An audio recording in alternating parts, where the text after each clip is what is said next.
Hi, Gene Burnett from GeneBurnett.com. Hey, everybody knows that in Tai Chi you move really slowly. You know, you see people in the park and they're slowly moving through the movements. And the question might come to your mind if you're practicing and you're trying to do this thing. How slow is too slow? How fast is too fast? Like, what speed should you go? And like everything else in my Tai Chi world, my answer would be it depends on what you're working on. Generally speaking, context determines not only footwork, but it also determines your speed. So what are you working on? What form are you working on? If you're working on solo forms, like just you in the temple studying your Tai Chi attributes, you're moving slow enough that you can study posture while you move. You can study alignment while you move. You can study the kinetic chain while you move. You can study the storing and releasing of momentum as you move. You can study the balance between listening and acting, between flow and grounding, between structure and agility, all these kinds of things. And I would generally say in my world, when I'm doing that solo practice, just me and gravity and my body, I don't want to move so slowly that I can't feel the transfer of momentum. So if I'm moving like this, just really glacially slow, I can't feel the transfer of momentum. And there is barely any, because the speed part of the equation of momentum just goes down to almost zero. So gravity is stopping it. And it's very, very slow. That to me does not suit my training goals. Maybe every once in a blue moon, and maybe sometimes you will feel like every now and then you just want to go super, super, super slow and feel every postural adjustment that you can make all the way through that so that you never leave your comfortable, neutral, free working zone. I don't like to do that. For me, I only go as slow as I can go and still feel momentum and still feel like I'm generating some momentum that's going through my body, that's going through my leg, through my core, and out my hands to here. If I can't feel that momentum, then I'm not really studying what I want to study. It's okay, I can work on my posture while I do that, but I would rather go a little bit faster so that I can feel the momentum. And when I'm neutralizing, I don't want to be going so slow that I can't feel any momentum. I want to go I don't go any slower than I can go and still feel the momentum.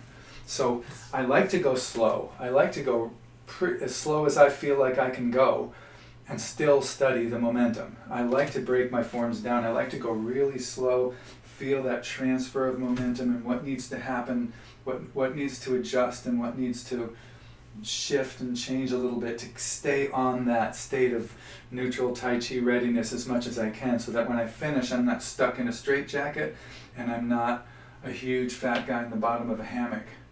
I want to be in the middle. I want to be able to move. I want to feel solid and heavy like the guy in the hammock, but I also I want structure like the guy in the straitjacket, but I want him to be in a dynamic conversation so that above all I'm ready to move. I'm ready to go somewhere else. I'm not stuck having to get out of the hammock or out of the straitjacket.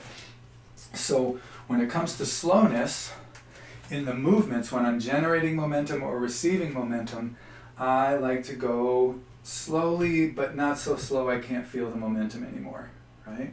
Now, after I finish a movement, after the movement's done, there's another movement in our style, in our way of doing it, and that is to settle and relax and go further into the neutral and really feel the neutrality in that posture, the Tai Chi balance in that posture. So we don't come to a stop, but we do slow down. We decelerate a lot. We feel that, and then we move on to the next movement, generating momentum again, and then we settle into the next one. So your style may not permit that. My condolences, because I love this. So when I'm moving here, slow enough that I can feel the momentum. I mean, no slower than where I can't feel the momentum.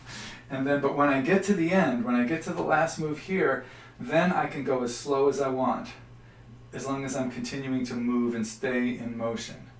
So I've got a certain minimum speed here, but here there is no minimum speed. I can just keep going slower and slower and slower. And if I'm doing it with my breath, I guess I would have to say there's a cap on that, because I don't want to be holding my breath. I just want to pause between the breaths and settle, and then it goes to another thing. But the speed generally can slow way down there, according to the context, according to your practice goals. If you want to study this position and feel as in alignment with everything as you can, then great. Then you go on to your next move.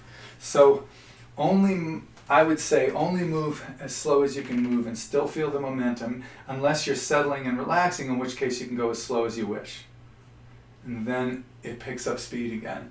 But going as slow as you wish with that part, unless you're doing some kind of a micro study, like I don't get a lot of value from moving this slowly.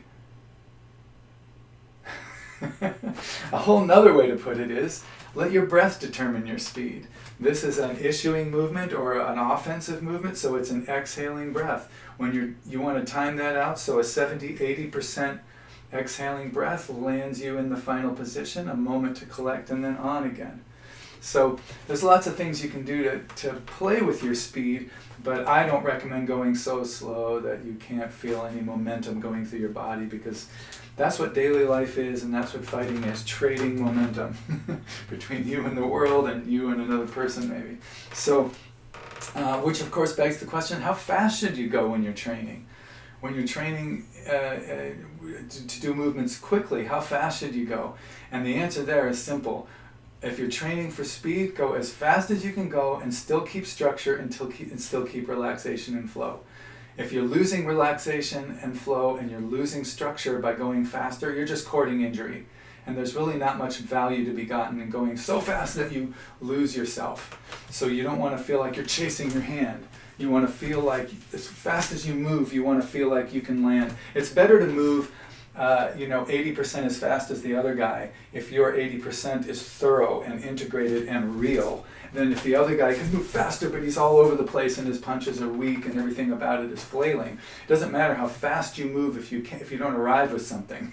So I would say it's a lot like painting, this whole speed thing. If you're painting a wall with a brush, right? If you go too slowly, the paint drips down the wall. You get to your destination and you've lost stuff, right? If you go too fast, you leave holes in the paint coating and you lost stuff, right?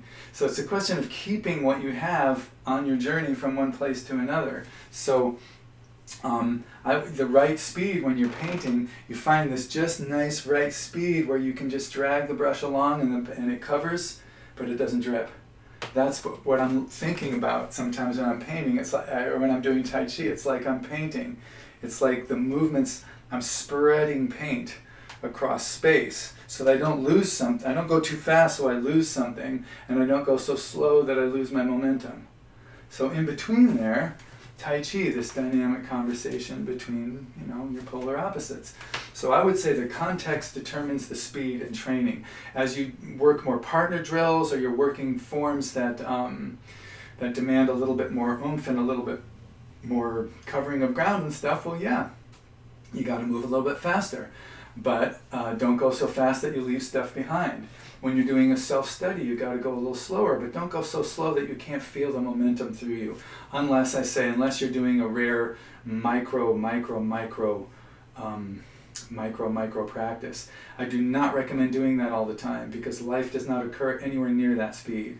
And it's really good to know how to issue momentum and how to receive momentum, how to deal with force and how to deliver force. Those are things that are very, very handy in daily life, and certainly in martial arts. So, find the speed that suits your training goals and then work at that speed. And as your training goals change with different forms, different stages of your life and practice, you can adjust your speed accordingly. But always be comfortable, always be balanced, don't strain, don't push, don't go to the point where you get pain in your joints. Try to stay as relaxed and balanced and neutral as you can all the time, and you'll be closer to where you need to be to make the movements that you need to make in order to adjust and keep your balance in this crazy world. So that's my advice. advice on that score. Thanks for watching. I appreciate it. I publish these videos to I share them to be helpful, so if they are helpful, let me know. It's always nice to hear from you. I have tip jars all over my website, worldgeneburnett.com, and in the description of these videos. And tips are always great. They make my day, but by all means not necessary. It's always nice to hear good comments too. So thanks very much for watching. Appreciate it. Have a great day, and good luck with your practice.